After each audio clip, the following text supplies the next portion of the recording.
Hello, welcome to Talking About Speedway. My name's Graeme Sinden. My guest in the studio today is MacGregor, General Manager of WA Speedway Commission. Welcome her now. Thanks for coming into the studio. Good to have you here. General Manager of WA Speedway Commission, a big job I would have thought for you. Yeah, I've been in the role for about 6 months now, and I've come from a Speedway background myself, but it has certainly still been a learning experience and lots of challenges and lots of opportunities ahead of us. Just tell me a little bit about your Speedway background. I think I've got a reasonable Speedway pedigree. I grew up watching my dad race super sedans and then late models. He was heavily involved in the start of late models. My dad's Rob MacGregor, for everyone who probably has heard that name. Whether it's a good or a bad thing, we'll find out. But I also grew up looking at that and treating races, I guess, still as a bit of a celebrity, the way that most kids do. So I jumped at the chance to have a go on a junior sedan myself and did that for a couple of years, quite unspectacularly. I've definitely come in with my skills being off the track. I've been shown the lap flag more times than the checkered, I think. So, yeah, but lots and lots of fun, and gave me a really good understanding of what goes into actually even just getting to the track every week, which I think has been really helpful coming into this role. Sure. How long have you been in the role? I started in January this year, so it's only been about 6 months, but we've got a bit done in that time. Barely warmed the seat up yet. Look, let me go to a couple of slides here I want to put up. Let's just look at these. The West Australian Speedway Commission, the Commission, is a truly independent member of oriented not only for not-for-profit association, I should say, and then you work in partnership with other member tracks and divisions to help in safety delivery of the sport. Just tell us a little bit about that statement that's on your website. Yeah, so the Commission is not-for-profit. Everything that we do goes back into the sport. So we have a real focus on delivering safe speedway. The Commission was formed many years ago, coming out of a few fatalities that happened, that the coroners looked at those and decided that there needs to be a self-governing body, and without any commercial interest, that's really focused on making sure that people are safe when they're competing, when they're volunteering as officials, or when they're just going to watch. So that has always been the main focus of the Commission. And then we also have a big interest in the sport development side of Speedway, trying to raise the profile of Speedway as a whole, but also working with some of the divisions and tracks to provide them with some support to raise their own profiles. Well, having said that, and this is now another one, the Commission is funded by West Australian State Government through the Department of Creative Industries, Tourism and Sport. Just work us through this one. So it's an interesting change recently. It was only July last year that a number of state government departments were moved around, and as part of that, we have this fantastic opportunity now where tourism and sport are both looked after under that same portfolio. So there's a great opportunity to tie in together with some of the work that is done regionally around tourism and creating community events and iconic events that we can then tap into. So we've got a dedicated advisor at the department who actually looks after all of motorsport in Western Australia now. They've made a big effort to try and bundle all of those disciplines together. So whether it's motorbikes, whether it's tarmac racing or speedway, we've got the same person now that is looking at all of those and seeing how they relate together and might be able to leverage some of the same opportunities. It's refreshing to hear that, because Speedway sometimes seems to get a bad deal, I think, from government as opposed to some of the other sports. So to link Speedway in with other tarmac and motorcycle racing and so on is a good thing. So what you just said there, the department is fully funded, and that's an ongoing annual thing that you do? Yeah, that's right. So the Department of Sport offers funding to all of the sports in Western Australia. So we're funded in a similar way to, say, basketball WA or rugby WA, to a much lesser extent because we do have that smaller profile, but it's one of those things where the more that we can raise the profile of our sport and the more that we can show that we self-govern really well, we are on top of safety, we have good commercial understanding, we can actually attract a bigger slice of the pie as we go, and as we're getting more people to understand that they have 2 speedways in the metro area, and we've got another 26 tracks spread across WA. So there's opportunities for just about everyone in WA to get to a speedway, and we just need to make sure they're coming. All right. Now, one other thing on your website, primary role is to deliver state government supported speedway safety governance. Just work your way through that one. Yeah, the safety governance framework, as I mentioned, back nearly 30 years ago now, there was this real push to find a way to more safely deliver speedway, and the safety governance framework has come out of that. So that's, I guess, a framework that connects local governments, track promoters, the Speedway Commission, the sanctioning bodies and insurers all together to define the roles and responsibilities for how Speedway is run in WA. We know that most of the speedways that we have here are run on leased land. There's only a few that are actually owned by the clubs that operate their tracks. So the local and state governments both have a vested interest in making sure that the organisations that they're leasing that land to are running things safely and have good governance behind, I guess, how money comes in and moves around, how safety is managed, how volunteers are managed.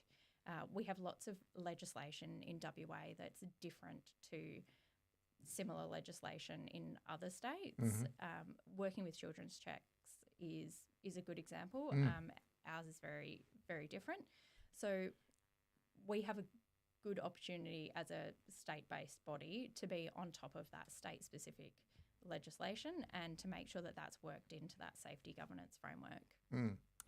And also on your website you have this particular slide, have your say, the WA Motorsport Economic Impact Survey. I understand you've closed one off recently, but you have those on periodic occasions just to bring yourself up to speed and see what the general public are thinking out there. Yeah, well, this one in particular is interesting. It was actually commissioned by the Department of Creative Industries, Tourism and Sport through Painted Dog Research. And there's obviously massive investment in motorsport across WA at the moment, not just in Speedway, and I would argue not enough in Speedway, but economic impact surveys like this are important because it helps understand how the government's investment in motorsport is actually impacting the economy as a whole. So we know that millions and millions of dollars come out of motorsport in WA. What we would like to do is to be able to really niche down and understand exactly what Speedway's contribution is as part of that bigger piece. So this survey is going to show us across all codes, but we have some initiatives in the works at the moment. On our website, there are placeholders that you'll see for the Speedway Passport program that we're really hoping can contribute to this sort of information and having some really rich data to share with the government. If we can create a passive data collection system for tracks, that means that they're not having to try and find other volunteers to get this information of spectators or competitors that are coming through the gates. Our plan is to be able to support tracks to get some of this information on an ongoing basis and then be able to use that for things like sponsorship proposals, grant applications, and be able to show how many eyeballs are on the sport and how much money is likely to be spent, not just at the track, but, you know, we know it's things like accommodation providers, the roadhouses that you stop at along the way. You know, if you're driving up to the Far Western, up to Shark Bay, you know, your entire spend is not at that track. You're spending money, you know, for 1,000 kilometres on the drive up. I know it will. Well, that was one of the things I was going to ask. I've got a series of questions here that I'm going to put to you, and talking about country tracks and Shark Bay, we'll use as an example. A recent event was up there. If a track could attract, let's say just 500 people, not locals, but new visitors into the town, and if they just spent $100, there's $50,000 we're talking about going in and around the town, isn't it? And Absolutely. similarly at say the Perth Motorplex, if they get 1,000 people and they spend about $4,000, because I've done some research on my own. So, you know, you're talking $4 million there. Yeah. So for sport and recreation to put some money into Speedway to get a return on tourism, I think is a good thing. And that impact study is going to help you develop that, and you've got some hard facts there, haven't you? Definitely. And, you know, if you think about just in the context of kids sport, when I looked at the nominations list for the juniors at the Far Western Championship and looking at the clubs and the areas that those people are coming from, this is not just driving an hour down the road to go and play a footy game. This is packing up the entire family and leaving for the entire weekend or maybe a week to go and do your kids' sport. So it is huge, and I think if we can get some more of that data in front of the government and show them that, hey, this is an important part of tourism in the regions, then exactly our sport will benefit hugely. And I understand there was about 95 I think 94 entries. nominations at the end, It's huge, which isn't it? it's massive, and they were from as far away as Esperance. So people are willing to drive that distance to be involved in these flagship events, and there's plenty of them held around WA that are attracting similar numbers from a similarly diverse range of locations. So if you have mum and dad and the kids in there, or the driver, a bit of pit crew there and so on, I mean, it doesn't take long to swell the numbers just from visitors going to the town, does it? That's it. Now, a couple of questions I want to ask you, Kat. Insurance. Does the Commission provide any insurance at all? No, so we don't look after insurance at all. We will support tracks regardless of who they're insured with. In WA, we have two main insuring or sanctioning bodies. So there's Speedway Australia and also AASA, the Australian Autosport Alliance. So we support tracks to get their insurance from wherever makes sense for them and for their club. But we don't offer an insurance product ourselves, but we'll help tracks as far as doing things like track inspections, which is part of the safety governance framework as well, and liaising with the insurers as we see fit. So I talk to both of those bodies very regularly, and if there was something that we saw that might affect insurance, if we were starting to see incident trends in a particular area or, you know, around particular track infrastructure, we might talk to the insurance bodies about you know, changing regulations to suit that. Since I put a little promo up to say you're going to come onto the program, unusually I've had several people contact me by text or phone generally, and many of them expressed a view that they didn't quite know who WA Speedway Commission was, And then what was the relationship between Speedway Australia and WA Speedway Commission? So you're saying you regularly communicate with them and there's a good understanding on things like training and insurance and so on? Yeah, so Speedway Australia operates nationally, and they are heavily involved in the WA scene as well. Obviously, the insuring bodies that we have, they have a commercial interest in selling their product, which is not to say that both of those organisations are not putting back a huge amount into the sport as well, which I think we're really lucky that we have these two organisations that actually are very dedicated to returning a lot of good to the sport. But our role, I guess, is slightly different as being a strictly WA-based body. And I understand that our profile is probably not as high as either of the others. I wouldn't expect many of the drivers or spectators in the past to have had much interaction with the Speedway Commission.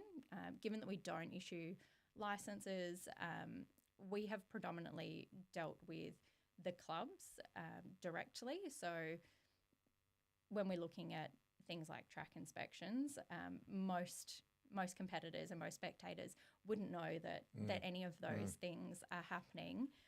But something that I feel really strongly about since coming into the role is, while I'm not necessarily focused on increasing the profile of the commission itself, my focus has been on increasing the profile of Speedway in WA in general, and making sure that what we're doing behind the scenes, hopefully a little bit quietly most of the time, will have flow-on effects to the clubs and to the sport as a whole, and even individual competitors.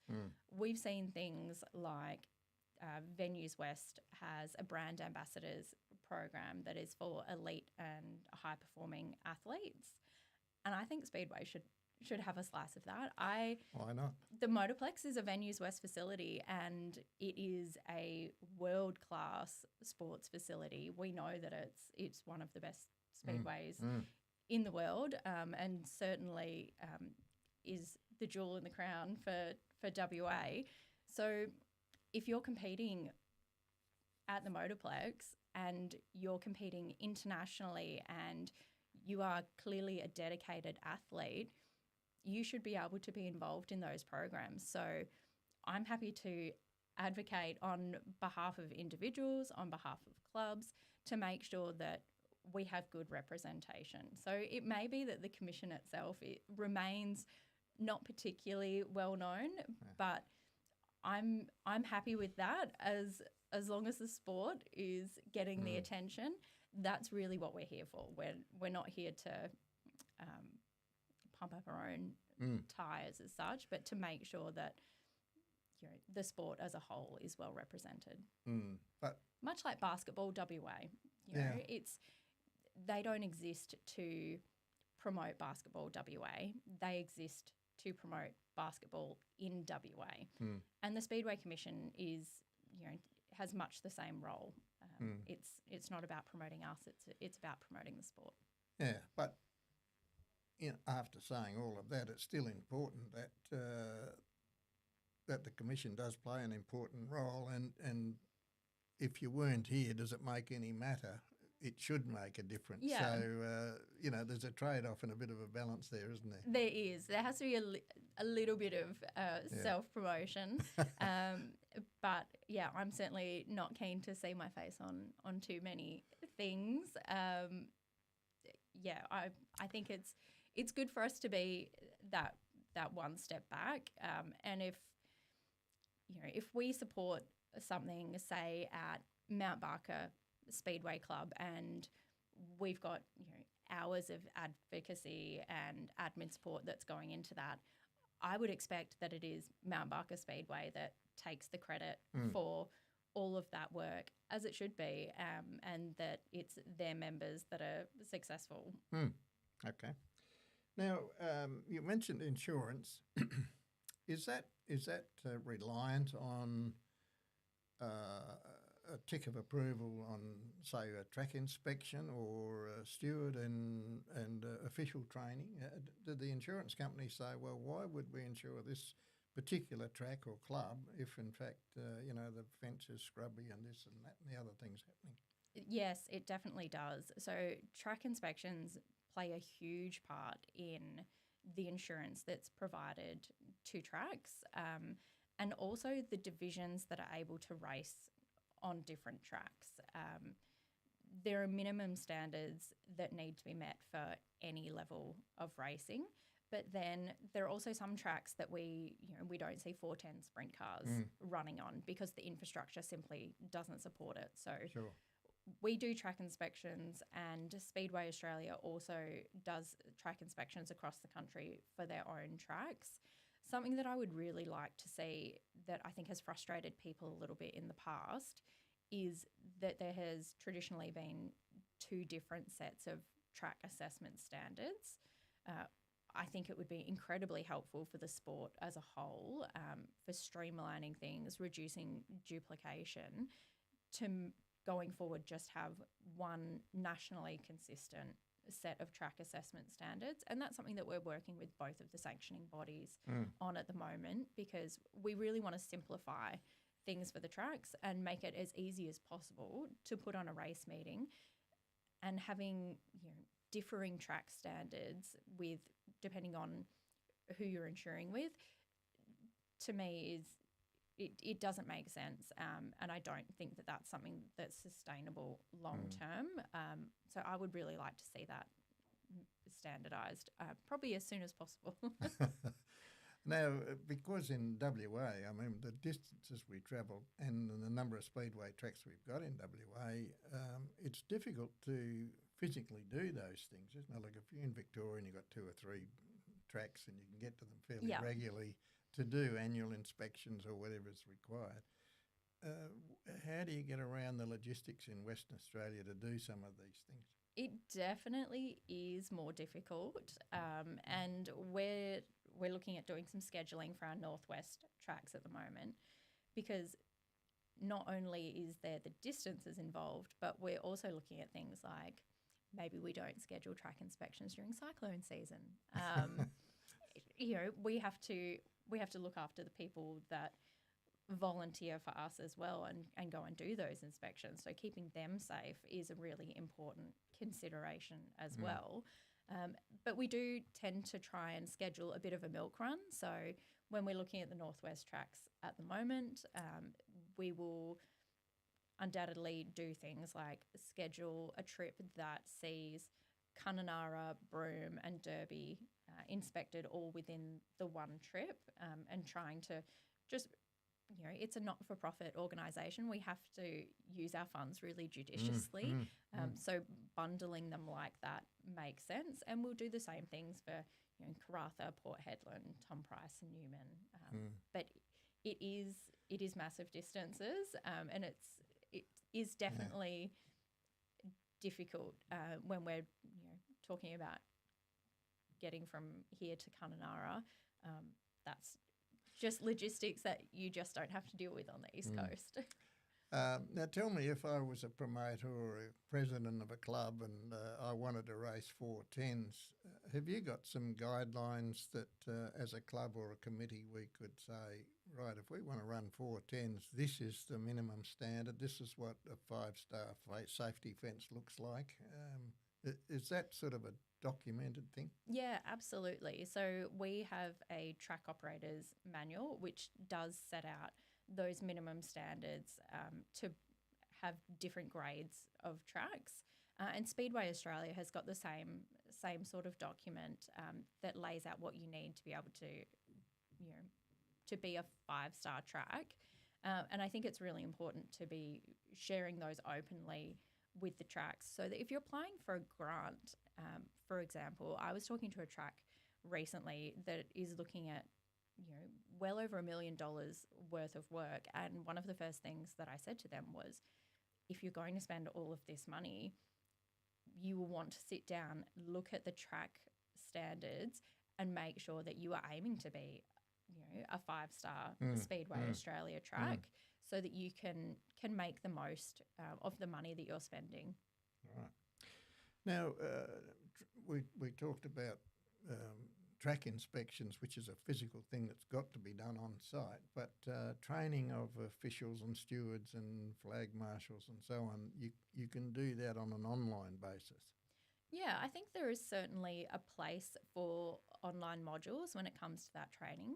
We want to reduce the barriers to entry as much as possible for getting new officials in. We know that we need more officials, and certainly in the regions, we're still seeing things happen where, a chief steward is being flown from Perth up to Carnarvon to go and officiate a race meeting because there just aren't enough volunteers or enough stewards at the right level to have one at every club, and we may never get to one at every club, but we certainly want to bring more in. So online training is a great way to attract a new generation of officials, but something that we have been looking at is running more of a hybrid model where we can have an online module, and Speedway Australia has online modules for their training as well.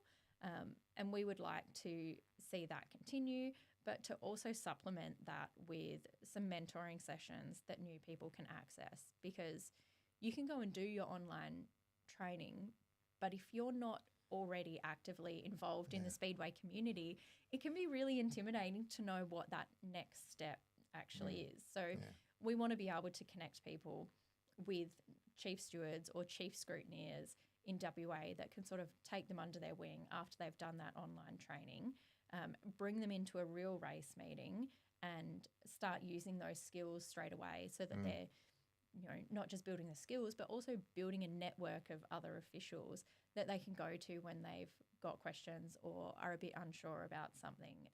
That sense of community. Speedway is so good at it, but we need to give people, I guess, the keys to kind of get in. Now, you're a not-for-profit organisation, wholly funded by government. You've got several boards, as I understand, or a main board and then some committees that feed into that board.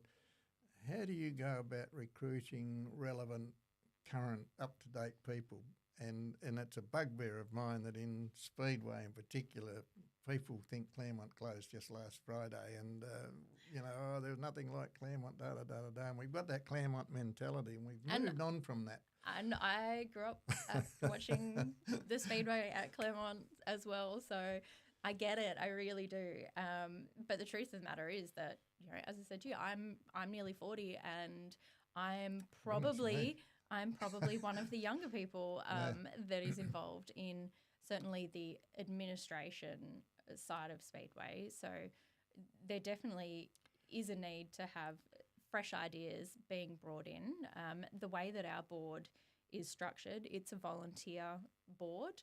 We have Speedway elected members, so that comes from nominations from our member clubs.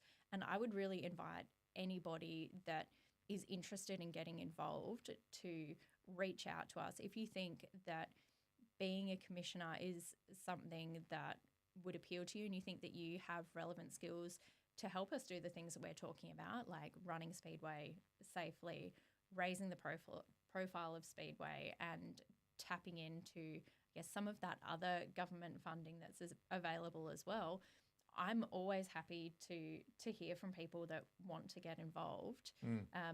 But yeah, we've got those 3 Speedway elected members and then also 3 independent members. So we recognise that there is a huge range of skills available within the Speedway community, but when we are looking at the governance of the sport as a whole for the state, sometimes we might need to tap into other skills that come from other areas of business.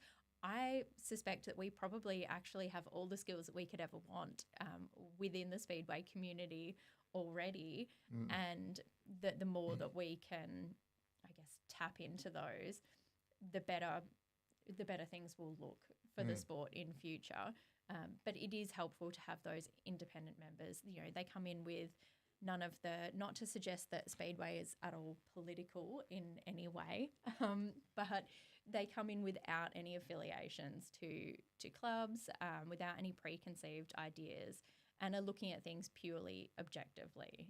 I've been away from the sport for 20 years before I came back to head up the commission, but yeah, I still probably have some preconceived ideas about a speedway because of my history. Like, I know what goes into getting to the track. I know a fair bit about the other division, like the divisions that are involved.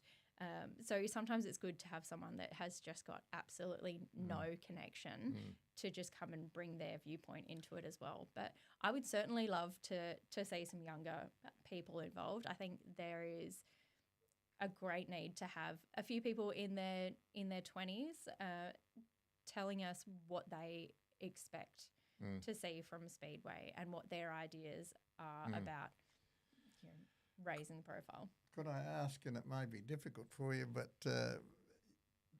being a wholly funded government organisation, does the Minister for Sport and Recreation play an active role in your organisation?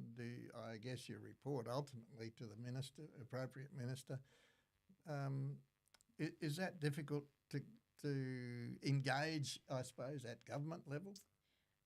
Look, so the Minister for Sport in WA is Rita Safiotti, who obviously has quite a large portfolio.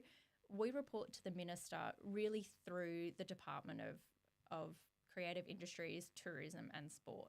So all of our reporting is, and this is quite standard for most industry bodies, that they would report through their department to the Minister. So we wouldn't generally have a lot of day-to-day direct involvement with the Minister. Our involvement is really through the department, and that's very standard for state government departments. Does the department provide any input as to where they would like to see the Speedway Commission going in the direction at all? Yeah, it is a tricky one because Speedway doesn't have the same profile as, say, the supercars or some of the other disciplines. I don't want to call anyone else out too much, but you can do it. No one's watching.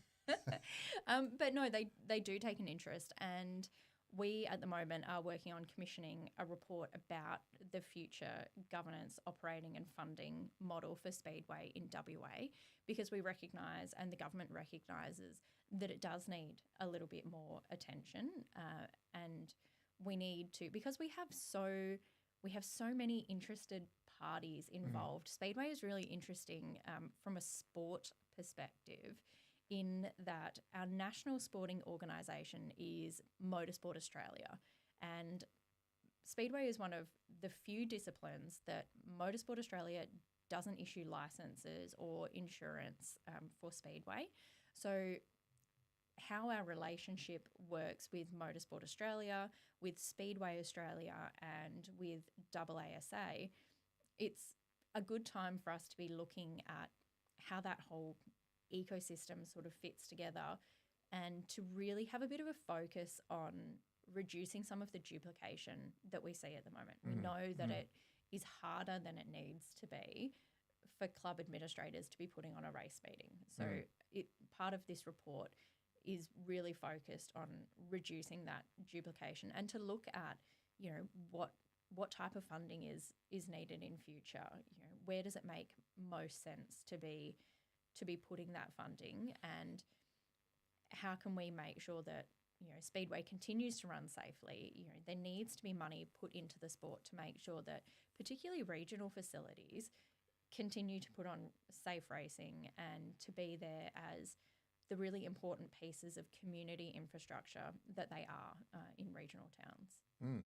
Kat MacGregor, for the moment, thank you for your time, for coming in and explaining to viewers a little about WA Speedway Commission and its activities and the role it plays. And perhaps we ought to do this again on a more regular basis with regular updates. That would be fantastic. I'd be happy to come in and talk Speedway anytime. Well, there we are. Kat MacGregor there, the WA Speedway Commission's General Manager. We thank her for her time. We thank you for tuning in and watching. We hope you enjoyed the show. Feel free to leave comments below. We'll see you next time right here on Talking About Speedway. Bye for now.